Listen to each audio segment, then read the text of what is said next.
But what if I told you that the most resilient souls in history weren't the ones who yelled the loudest, accumulated the most wealth, or were celebrated the most, but those who suffered in silence, who bore it all with no applause, and whose pain, unseen by the world, formed their greatest strength? We live in a world that rewards noise, attention, reaction, chaos. But the Stoics knew long before us that true strength is actually born in silence. Not the silence of weakness, but the silence of power. Not the silence of apathy, but the silence of understanding. Marcus Aurelius was a Roman emperor who had the weight of an empire on his shoulders, watched his friends betray him, his family fall ill, and his people suffer through war and plague. And how did he respond? In rage, by demanding pity? No, he wrote quietly in his journal, "Be tolerant with others and strict with yourself." That is not a quote. That is a command, a philosophy forged from pain. As his mentor in words, Seneca said, "Sometimes even to live is an act of courage." And that courage, the Stoics believed, was not loud. It was steady, patient, enduring. Because while the world screams for comfort and validation, the Stoic trains in discomfort and solitude. We are taught to share everything, every thought, every wound, every opinion. But the ancient Stoics practiced restraint. Not because they didn't feel deeply, but because they refused to let emotion rule them. Silence was their strength. Music deepens. A single slow drum beat begins, like a heartbeat inside a temple. This is not a motivational talk. This is a reminder that suffering is not your enemy. It is your teacher. A reminder that silence is not weakness. It is wisdom. A reminder that strength is not what you show the world. It is what you build when no one is watching. You see, somewhere along the line, we forgot how to suffer. We decided that every discomfort is injustice, every silence is loneliness, every delay is failure. But the Stoics didn't see life that way. They understood that struggle is sacred. It reveals who you are when everything else is stripped away. Epictetus, once a slave, crippled, beaten, humiliated, could have broken under his suffering. But rather, he said, "We cannot choose our external circumstances, but we can always choose how we respond to them." He was physically bound yet free mentally because his silence gave him focus. His suffering gave him mastery, and his strength gave him peace. Soft thunder rumbles in the distance. The voice becomes softer but firmer. Most people in the modern world drown in the noise, external and internal. Notifications, arguments, comparison, chaos. The Stoic path begins where the noise ends. That's where you hear truth. That's where you meet yourself. So when the world feels heavy, do not rush to escape from it. Do not seek distraction. Do not look for sympathy. Instead, stop. Be silent. Listen to the weight. There is meaning in it. That is where transformation begins. Pain isn't the problem. It is our relationship to pain that is. We curse it, run from it, we drown it in comfort. But the Stoics, they leaned into it. They knew that suffering purifies the soul. Just as fire purifies metal, what you resist, you amplify. What you face, you master. Seneca wrote letters to friends, reminding them to practice hardship, to sleep on the floor, to eat coarse food, to endure cold. Not out of self-hatred, but out of self-control. Rehearse poverty, he said, so that you will never fear it. He knew that comfort creates softness, and softness kills the spirit. Music transitions. The drums slow, the wind gets louder, amplifying the feeling of solitude. The Stoic didn't talk about strength. He lived it quietly. He didn't post his suffering. He studied it. He didn't ask for motivation. He built discipline. He didn't chase praise. He sought peace. You want to understand Stoicism? Then learn to be still. Learn to walk through pain without turning it into performance. Learn to let silence speak louder than anger. In a world obsessed with expression, the Stoic found liberation in restraint. He knew that not everything needed to be said, not every pain needed to be shared, and not every opinion needed to be proven. Silence wasn't suppression. It was self-possession. Marcus Aurelius ruled over millions, but the war that mattered most to him was the one in his mind. He wrote to himself, "You have power over your mind, not outside events. Realize this, and you will find strength." He didn't say, "Find peace." He said, "Find strength." Because peace is temporary, strength is eternal. Music deepens, cinematic, like the sound of ancient chants beneath ruins.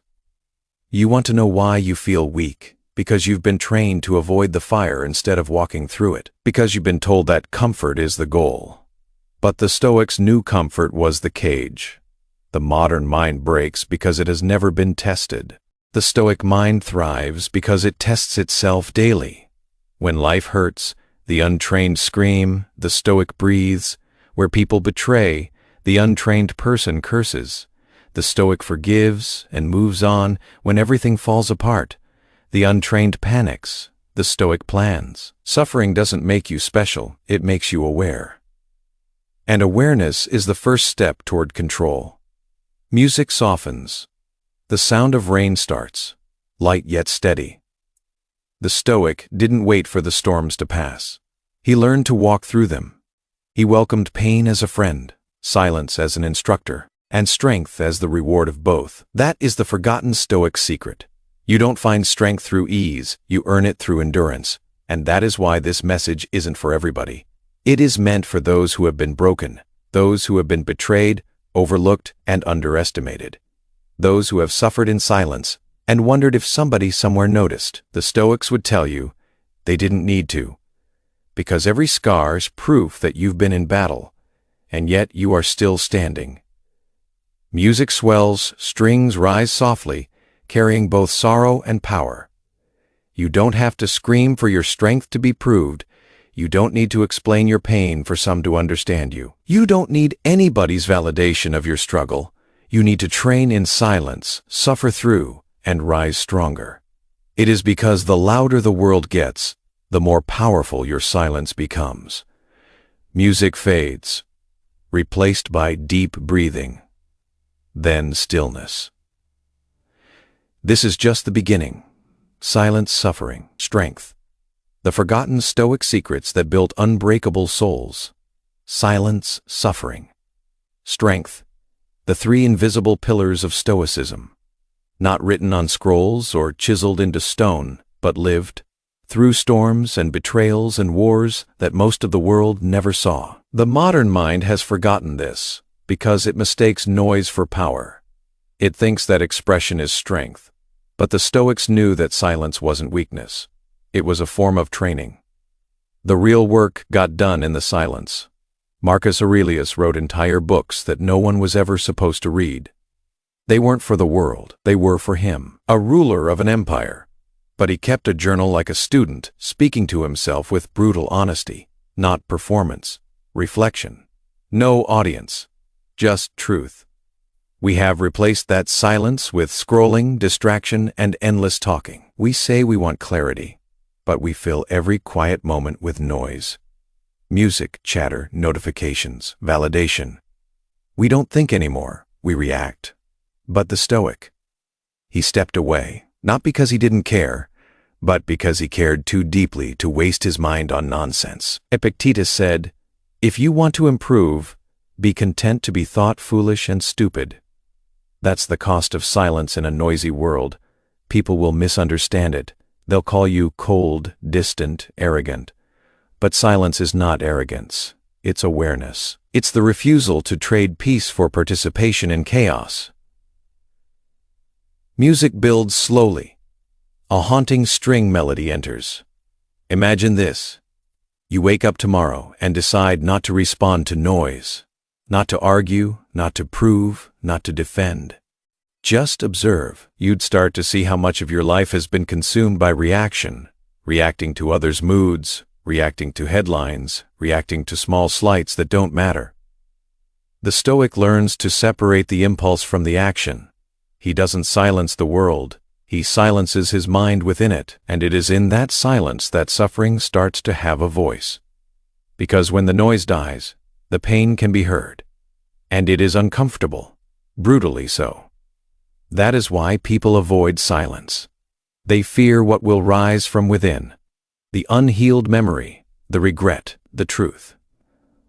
But the Stoics believed that without suffering, silence is incomplete. Sound of soft thunder.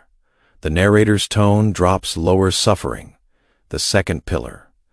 Not something to romanticize, but something to understand. Life will hurt you. It's not personal. It's not punishment. It's preparation. Every wound carries a message, if you're quiet enough to hear it. Seneca wrote, "Fire tests gold, suffering tests brave men." You want to know who you are. Watch yourself in pain. Anyone can smile when life goes easy. Anyone can talk about peace when things are tranquil. But when you've been betrayed, when you've been left alone, when everything falls apart, that is when your training begins. That is when Stoicism stops being philosophy and starts being survival. Marcus Aurelius buried his children, lost his wife, ruled while there was plague and war. He had every reason to collapse, to curse the world. But instead, he wrote, "It is not what happens to you, but how you react to it that matters." That is not cliché. That is war language. That is a man who knew full well you can't control the storm, but you can control your stance within it. And here's the hard truth. Suffering doesn't make you special. Everyone suffers. What makes you different is how you use it. The Stoic didn't seek pity. He sought perspective. Pain wasn't the enemy. Indulgence was. Complaining was. Wishing for comfort was. Comfort is the silent killer of potential. It tricks you into thinking that peace comes from avoiding pain, when in reality, peace only really comes from confronting pain head on. That is why Seneca told his students to rehearse misfortune. He wanted them to know how it feels to be cold, hungry, rejected, so that when life inevitably threw those things at them, they wouldn't be broken. They'd already been there mentally. Music shifts, a single cello note sustains, trembling like a heartbeat. You want to be strong. Then stop waiting for life to get easier. It never will. The Stoics didn't pray for lighter burdens. They trained for stronger backs. They didn't ask, "Why me?" They asked, "How can I endure this well?" That is the conviction of warriors, not soldiers of violence, but soldiers of will. You see, strength is not built in comfort. It is built in contradiction. When life punches you, you have two choices: break or build. Every heartbreak can make you colder or wiser. Every failure can make you quit or grow. The Stoic always chooses growth, even if that means bleeding for it. Music swells slightly, slow drum beats return, distant echoes of fire crackling. Strength, the final pillar, is not about dominance. It is about direction.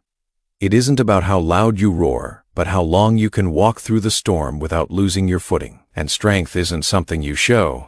It is something you carry, quietly, relentlessly. But strength doesn't just appear out of nowhere. It is forged in silence and suffering, sitting with pain long enough to understand it, instead of running from it, holding your ground when your emotions beg to crumble. Epictetus was crippled for life. He couldn't change that. But he used it as discipline. He said, "The greater the difficulty, the more glory in overcoming it." Think about it. The same pain that destroys some people refines others into leaders, philosophers, warriors. The difference isn't the pain. It is the perception. The law of the Stoics is you don't get to choose the pain, but you do get to choose what it makes of you. And when you choose well, when you stand in silence, endure with grace, and rise with a purpose, then you are untouchable. Not because life stops hurting, but because you've stopped being ruled by the hurt. Music fades softer now, ambient sounds of wind, echoing across ruins. The Stoics didn't have easy lives. They lived meaningful ones. They didn't pray for mercy, they prayed for mastery. Because silence gives you clarity, suffering gives you depth, and strength gives you peace. And when you put all three together, when you stop trying to escape, stop trying to impress, and start trying to understand, you begin to awaken something ancient inside you, the calm beneath chaos, the stillness beneath struggle, and the power beneath pain. That is where your transformation begins. You see, silence, suffering, and strength aren't just three ideas. They're stages, phases of transformation which every Stoic had to walk through alone. And that is the hardest part, being alone. Because no one can walk your inner war for you. People may love you, they may guide you, but they cannot fight the battles in your mind. That is yours. Always has been. The Stoics believed that silence is where you meet that battle. Not the silence of weakness, but the silence of focus. When you stop trying to control what is around you, the noise inside you gets louder. That is when the real fight begins. Most people run from that moment. They fill it with sound, with distraction, with anything to drown out what they feel. But the Stoic sits there, in the fire, and listens. Because silence is not emptiness. It's information. It informs you of what you've been avoiding. It shows you what you've been trying to sidestep. It exposes the truth that you have kept hidden from yourself.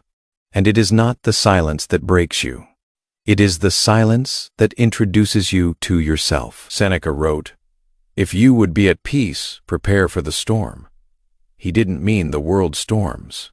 He meant the inner ones, the waves of emotion, fear, regret, memory, guilt. Every human carries them, but only the disciplined learn to steer through them instead of drowning. Silence is the first oar in that journey. The music grows darker. The low hum of a cello joins. Then comes suffering, the inevitable. The teacher nobody asks for, but everybody meets. The Stoics never denied pain. They studied it. They didn't numb it or dramatize it. They accepted it as part of the human contract. You were born, therefore you will suffer. The question is not if you will hurt, but how you'll use that hurt. Marcus Aurelius wrote, "A blazing fire makes flame and brightness out of everything that is thrown into it." Meaning, no matter what life gives you, betrayal, loss, humiliation, you can turn it into fuel, but only if you choose to. Most people choose bitterness. They choose to curse the fire instead of becoming it. Pain makes you see what you are attached to, how much you rely on things that are not under your control, like other people's approval, comfort, or the illusion of security. Pain strips that away and forces you to face yourself, raw, trembling, and real. It is terrifying, but it is sacred too. When there is nothing left to protect, you find out what is indestructible. The music softens, then stops, leaving space for reflection. That is where strength is born. Not in the gym, not in success, but in the quiet moments when you are bleeding inside and you still choose to stand. The Stoics didn't chase power, they built endurance. They didn't aim to be unhurt, they aimed to be unbroken. When something happens, the only thing in your power is your attitude toward it, said Epictetus.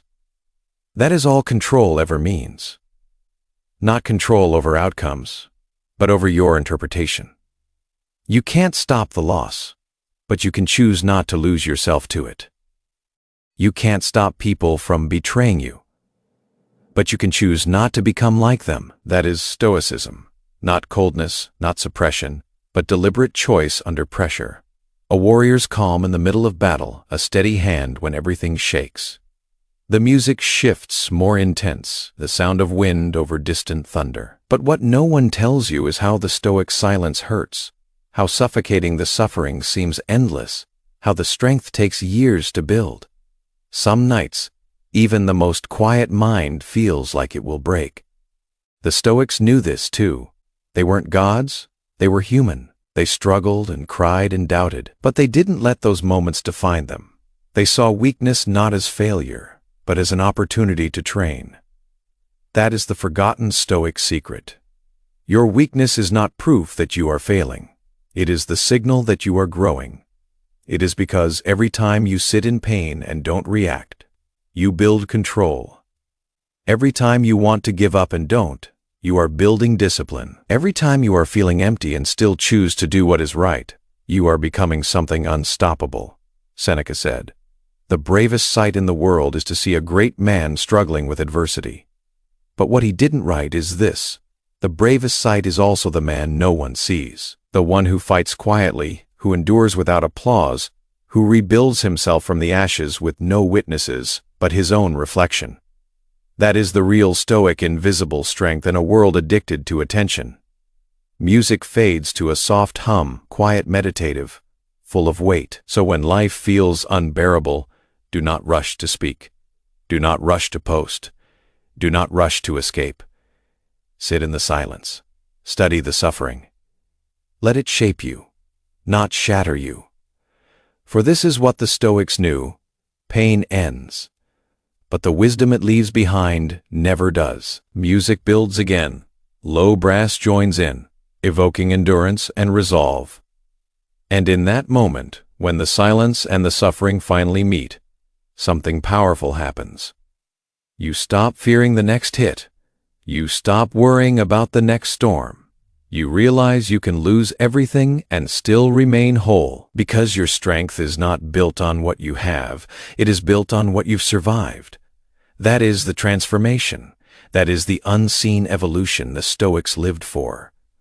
You begin to look calm not because life is easy, but because you've been through hell and learned how to breathe there. And that's strength. Not the kind you show, the kind that speaks for itself. The music fades to complete silence, save the sound of a single heartbeat. But silence and strength alone aren't enough. The Stoics went further. They used suffering to serve others, to lead, to teach, to love without expectation. They believe mastery of the self isn't the end of the journey. It is the beginning of contribution. There is a point in the Stoic journey where the silence ceases to be punishment and becomes peace, where suffering ceases to be chaos and structure begins, where strength ceases to be armor and understanding starts. The world calls it endurance. The Stoics called it mastery. There is one thing they knew, though mastery means nothing if it ends with you. The purpose of control, of discipline, of inner calm is not to remove oneself from the world, but to re-enter it stronger, clearer, keener. Because Stoicism was never meant to create statues. It was meant to create leaders, not rulers of men, but rulers of self. And once you rule yourself, you begin to see everything differently. Soft strings join the wind, and the music swells with quiet intensity. Marcus Aurelius, Emperor of Rome, had absolute power in his hands. Yet every day he wrote to himself, a reminder of humility, restraint, and purpose. Imagine this, the most powerful man on earth, whispering into his own mind, "You could die today. Live now. Lead wisely."